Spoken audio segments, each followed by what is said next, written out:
Habari ya moto, habari ambayo imeweza kutrend kwenye mitandao ya kijamii ni hii habari ya mwanadada Wema Sepetu. Bana, tulikuwa tunasikia tu kiutani, lakini pia watu wengi wakawa hawamwamini dada Maimartha namna ambavyo alikuwa akizungumza kwamba Wema Sepetu ni mjamzito, walikuwa hawaamini. Lakini baada tu ya ile video ya Wema Sepetu kuonekana, Maimartha ameiposti katika akaunti yake ya Instagram, watu wengi sana wamekuwa excited, wengi wameweza kuamini kile kitu ambacho Maimartha alikuwa anakizungumza kwamba kumbe ni kweli Wema Sepetu ni mjamzito. Lakini pia video hiyo ikiwa inaonyesha Wema Sepetu alikuwa katika chumba cha ultrasound, yeye pamoja na mwanaume wake Whozu, na walikuwa wanaangalia jinsia ya mtoto, na daktari baadaye aliwapatia majibu kwamba mtoto huyo ni mtoto wa kiume. Jamani, Wema alifurahi sana. Wema anakuambia yeye alitamani mtoto yeyote tu Mwenyezi Mungu atakayembariki, awe wa kike awe wa kiume. Wema alifurahi, alikuwa anarukaruka, Mwenyezi Mungu kamheshimisha.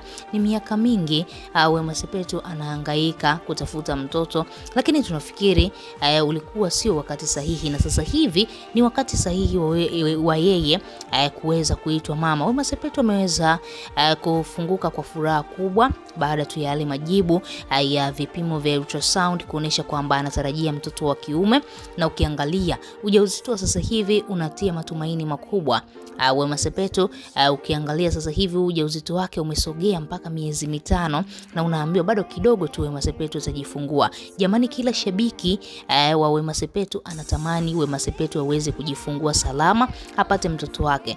Wema Sepetu kwa furaha kubwa, machozi yakiwa yanamtoka, akawa anazungumza kwamba nimepata maneno mengi mitandaoni, nimetukanwa sana kwamba mimi mgumba wa taifa sizai. Ogopa sana neno mgumba wa taifa jamani, kwamba taifa hili zima Wema Sepetu tu ndiye ambaye azai. Jamani, hebu tupunguze ukali wa maneno kidogo. Mtu kama Wema Sepetu anapitia magumu sana, lakini sasa hivi Wema anakuambia Mwenyezi Mungu kamheshimisha, ana ujauzito wake mwenyewe, na mpaka sasa hivi wameenda kwa daktari kuangalia maendeleo ya mtoto wao. Yeye pamoja na mwanaume wake Whozu wamefahamu mtoto ni wa kiume, wamefurahi. Na ukiangalia na Whozu naye amefurahi. Whozu ana mtoto wa kike tu mmoja, na huyu atakuwa wa kiume wa pili. Kwa Wema Sepetu atakuwa ndiye mtoto wa kwanza. Sipati picha jamani huyo mtoto atakavodekezwa. Mtoto huyu sijui atasoma shule ya aina gani.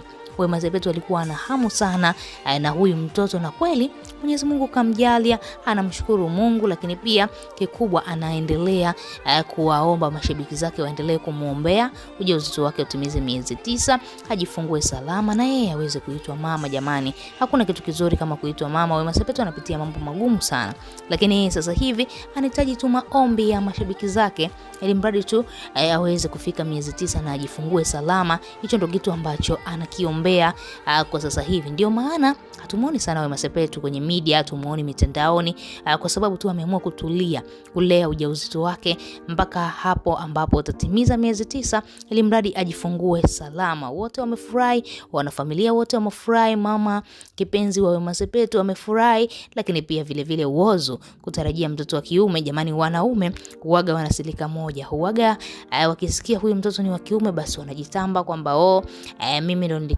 zidi mambo kama hayo. Wanafurahi sana kwa sababu tu mtoto wa kiume, wanaamini ni heshima ya mwanaume ndani ya nyumba. Wewe kama shabiki unalipi la kuzungumza, unalipi la kumwambia Wema Sepetu siku ya leo? Tuachie maoni yako, lakini pia nikukumbusha ambaye bado hujasubscribe, bonyeza maandishi mekundu yaliyoandikwa neno subscribe chini ya video hii.